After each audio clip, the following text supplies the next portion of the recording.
এক মঞ্চে কেষ্ট কাজল। অনুব্রত মণ্ডলের জেল মুক্তির পর এই প্রথম এক মঞ্চে দুই নেতা। বোলপুরে হস্তশিল্প মেলা, আর সেই বোলপুর হস্তশিল্প মেলার উদ্বোধনে দেখা গেল কেষ্ট কাজলকে এক মঞ্চে।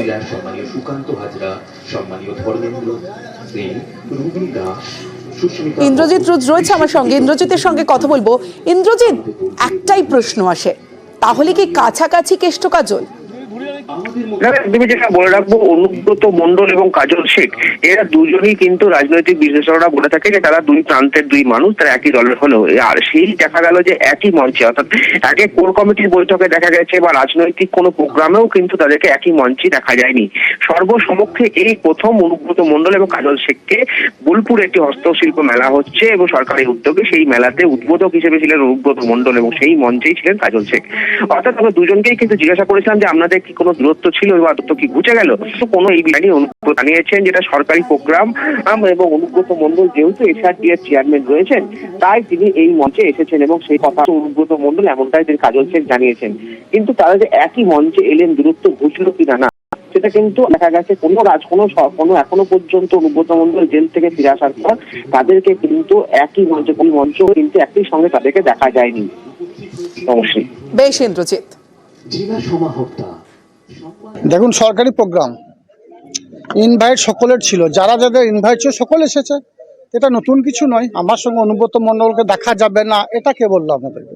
অবশ্যই উনি আমার অভিভাবক, উনি আমার রাজনৈতিক গুরু, এসআরডি চেয়ারম্যান, আমাদের মাননীয় মুখ্যমন্ত্রী মাননীয় মমতা বন্দ্যোপাধ্যায় করেছেন। সবতই আমি জেলা সভাধিপতি, তো এক মঞ্চে থাকার কথা। আগে এই ধরনের মঞ্চ বানেনি, মঞ্চ বানলে দেখা যেত, এবার বানছে, দেখা যাচ্ছে। আমাদের মধ্যে কোনো বিভেদ নেই, কোনো দ্বন্দ্ব নেই। সরকারি প্রোগ্রামে সরকারি দুজন দায়িত্বে আছে আধিকারিক, তারা এসছেন, একজন এসআরডি এর চেয়ারম্যান, একজন জেলা পরিষদের সভাধিপতি। আসবে না কেন? সেটা সরকারি প্রোগ্রাম, জেলার প্রোগ্রাম, রাজ্যের প্রোগ্রাম, সে রাজ্যের প্রোগ্রামে সবাই আসবে, সবাই এসেছেন, এমএলএরাও এসছেন মেলাকে গৌরবান্বিত করার জন্য।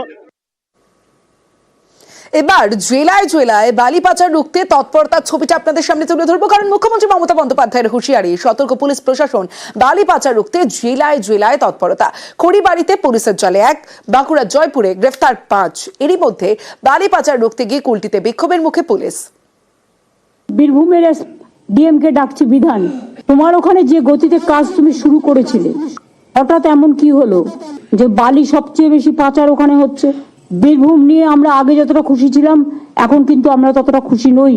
আমি তোমার সময় দিচ্ছি, 7 দিনের মধ্যে এগুলোকে রিকভারি করো। গভর্নমেন্ট রেভিনিউ কেউ নিয়ে চলে যাবে আর তোমরা আঙুল গুটিয়ে বসে থাকবে, এটা আমি কিন্তু টলারেট করব না। কিছু আইসিও যা ইচ্ছে তাই করে বেড়াচ্ছে। তোমরা কি ভাবো যে আমার নলেজে কিছু নেই?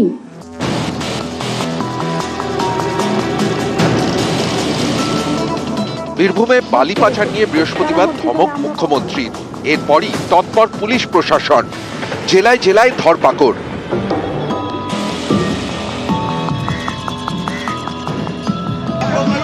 এরই মধ্যে বালি পাচার রুখতে গিয়ে বিক্ষোভের মুখে পুলিশ। বাঁকুড়ার জয়পুরে দীর্ঘদিন ধরেই দ্বারকেশ্বর থেকে বালি চুরির অভিযোগ। শুক্রবার বালি বোঝাই 5টি ট্র্যাক্টর বাজেয়াপ্ত করে পুলিশ, গ্রেফতার করা হয় 5 জনকে।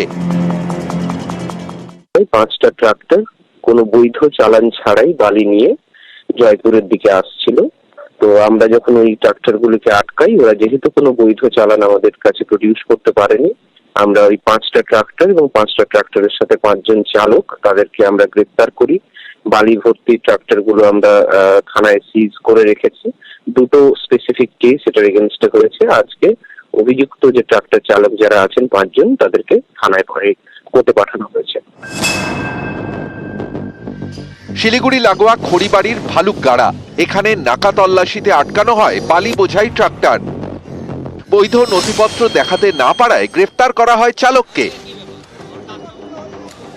এদিকে বালি পাচার রুখতে গিয়ে কুলটি থানার শাকতরিয়া এলাকায় বিক্ষোভের মুখে পড়ল পুলিশ। শুক্রবার অটোয় করে বালি পাচার হচ্ছিল বলে অভিযোগ। এও অভিযোগ, পুলিশ অটোটিকে আটক করতে গেলে বাধা দেয় পাচারকারীরা, এমনকি পথ অবরোধ করে বিক্ষোভও দেখানো হয়। নিউজ 18 বাংলা। জেলায় জেলায় বালি পাচার রুখতে তৎপরতার ছবিটা আপনারা দেখলেন। এবার মুর্শিদাবাদের একটা ছবি দেখায়, সেখানে অবৈধভাবে মাটি পাচার চলছে। এই যে দেখুন, যে ছবি দেখছেন মুর্শিদাবাদের সাগরপাড়ার ছবি। অবৈধভাবে মাটি পাচার, অবৈধভাবে মাটি কাটার পর তা পাঠানো হচ্ছে ইটভাটায়। প্রতিবাদে সাহেবনগরে রাস্তা অবরোধ করে বিক্ষোভ স্থানীয়দের।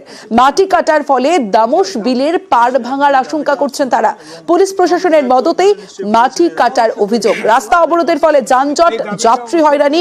ঘটনাস্থলে সাগরপাড়া থানার পুলিশ, বিডিও ও ভূমি রাজস্ব দফতর থেকে কেউ না আসা পর্যন্ত অবরোধ চলবে বলে জানান বিক্ষোভকারীরা।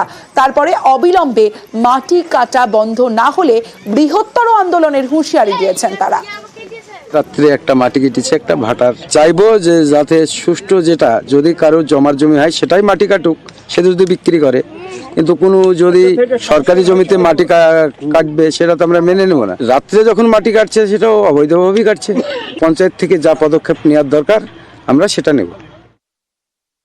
এসে এখানকার অবস্থা দেখলাম এবং দেখার পরে আমাদের নিয়ম আছে যে মাটির এখানে কোন মৌজায় কোন দাগে আছে সেগুলো দেখলাম। এখানে একজন ব্যক্তিরও জমি আছে বলা হচ্ছে, ঠিক আছে, সেটা কি অবস্থায় আছে, ওনার কি পারমিশন আছে, কি আছে না আছে, আমরা পুরো বিষয়টাই খতিয়ে দেখব। আমরা তো অবশ্যই মানে অবৈধ মাটি কাটার অবশ্যই বিরোধী।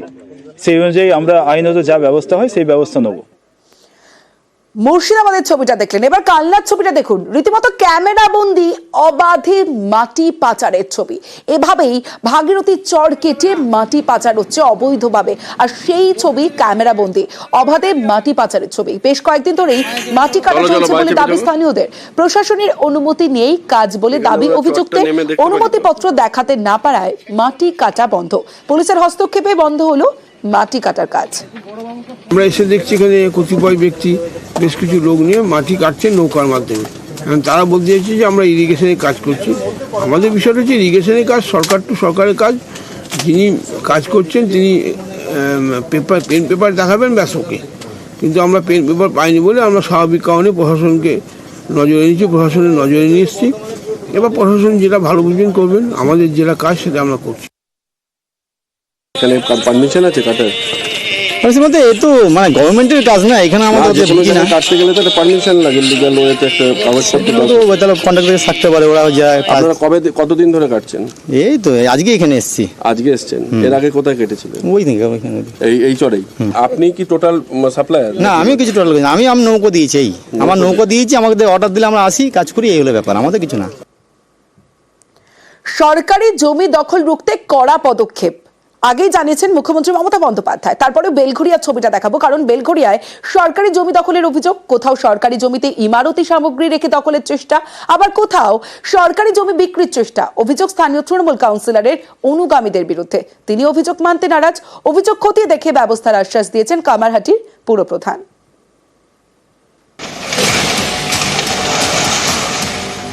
নতুন করে যেন আর কোনো এনক্রোচমেন্ট না হয়, এটা কিন্তু নতুন করে কোনো এনক্রোচমেন্ট হলে আমি সেই এলাকার এসপিকে এবং আইসিকে আমি সঙ্গে সঙ্গে অ্যাকশন নেব, এবং বিডিওরাও বাদ যাবে না। ডিএমরাও যদি ভাবে আমি ঘরে বসবো, আমি কাউকেই টলারেট করব না। এবং মিনিস্ট্রি থেকে শুরু করে, কাউন্সিলর থেকে শুরু করে, পঞ্চায়েত থেকে শুরু করে কেউ যদি মনে করে নিজের স্বার্থে আমি জায়গা দিয়ে দেবো, সেটাকেও আমি টলারেট করব না। সরকারি জমিতে চলছে বুলডোজার, ভাঙা হচ্ছে টিনের বেড়া। এ ছবি উত্তর 24 পরগনার বেলঘরিয়ার। কামারহাটি পুরসভা রামকৃষ্ণ মিশন রোড লাগোয়া এলাকা। এখানেই সরকারি জমি দখলের চেষ্টার অভিযোগ। টিন দিয়ে ঘিরে ইমারতি দ্রব্য রাখেন স্থানীয় প্রমোটার। খবর পেয়ে অ্যাকশনে পুরসভা। খবর পাওয়ার সঙ্গে সঙ্গেই আমরা যাই পৌরসভাগতভাবে, এবং ওখানে যেখানে দেখলাম ঘটনা সত্যি, যে টিন দিয়ে ঘিরে একজন প্রমোটার কিছু ইমারতি দ্রব্য, লোহা রড রাখা হয়েছে। আমরা সঙ্গে সঙ্গে ওই জায়গাটা ভেঙে দিয়ে আসি এবং তাদের আলটিমেটাম দিয়ে আসি যে একদিনের মধ্যে সমস্ত মাল খালি না করলে পৌরসভা সমস্ত মাল বাজেয়াপ্ত করে নেবে। তিনটা পৌরসভায় ঘিরে মানে কাউন্সিলর, ওয়ার্ড অফিস থেকে ঘেরা হয়েছিল। গন্ডগোলটা পার্টির নিজেদের, কেন আমাদের সঙ্গে কোনো গন্ডগোল নেই। যে আমরা লিগ্যাল বিল্ডিং বানাচ্ছি, যখন মাটির নিচের কাজ হয় তখন একটু অসুবিধা থাকে, তখন কোনো ফাঁকা জায়গা পেলে। কালকে মিউনিসিপ্যালিটি থেকে এসে নোংরা ফেলা বন্ধ করেছিলেন, টিন দিয়ে ঘেরা, আমরা তার ভেতরেই রাখছিলাম। মিউনিসিপ্যালিটি এসে ভেঙে দিয়েছে, বলে গেছে যে আমাদের মালপত্র সরিয়ে নিতে। আজকে আপনাদের রিপোর্টার পাঠান, আমাদের মাল আছে কিনা দেখে নিন। একদিকে সরকারি জমি দখলমুক্ত করতে ময়দানে পুরসভা, আরেকদিকে কামারহাটিতেই সরকারি জমি বিক্রির নামে প্রতারণার অভিযোগ। প্রথমে বলে 20-25 হাজার টাকা দাও, তোমাদের জায়গা দেবো। এইখানে আমাকে পরিষ্কার করালো, রাবিশ পেলাম, ভিড় শুরু করলাম, পরে উনি বলছে কি মামনি এটা তোমার না। আমাদের প্রথমে 20-25 হাজার, তারপরে 20 লাখ টাকা চাইছে, একজন 3 লাখ টাকা চাইছে। কি বলে নিয়েছিল? এই ঘর দেওয়ার জন্য। জায়গা দিয়েছিল তারপর? না, আর কিচ্ছু দেয়নি। বেলঘরিয়া স্টেশনের কাছে কামারহাটির যতীন দাস নগর, এখানকার ড্রেনের পাশে রয়েছে সরকারি জমি। সেই জমি বিক্রির চেষ্টার অভিযোগ স্থানীয় তৃণমূল কাউন্সিলরের অনুগামীদের বিরুদ্ধে। শুধু তাই নয়, স্থানীয়দের থেকে তোলা চাওয়ার অভিযোগ রয়েছে কাউন্সিলরের বিরুদ্ধে। নতুন যে কাউন্সিলর ছিল অজিতা ঘোষ যিনি এসেছিলেন, ওনার আমার কাছে ডাইরেক্ট টাকা চেয়েছিল। আমি পরে 40,000 অজিতা দিয়ে চেয়েছিল, 40,000 টাকা কাউন্সিলর বলছে যে না, থাকতে গেলে 40,000 টাকা তোমার দিতে হবে। সেই ভদ্রমহিলা তার বলেছিল দিদি আমি বসতে চাই। আমি প্রথমেই বলেছিলাম যে এইভাবে হবে না, এটা ইলিগাল করছো, এটা হবে না, এরকম কাজও বন্ধ করেছি। পুরোপুরি আমাকে মেলাইন করার চেষ্টা। হয়তো তারা কিছুতে পাচ্ছে না, কোনো কিছু করতে পারছে না। সে হয়তো ঠিক হয়তো টাকা দিয়েছেন, কাদের দিয়েছেন কি দিয়েছেন আমি তো বলবো তারা সমস্ত পরিসংখ্যান দিয়ে আমাকে জানাতে। যদি তারা টাকা নিয়ে থাকে আমি মনে করি এটা অন্যায়, আর যারা করেছেন তারা অন্যায়, যারা সাপোর্ট দিয়েছেন তারা অন্যায় করেছে। কামারহাটি থেকে সুবীর দে, নিউজ 18 বাংলা।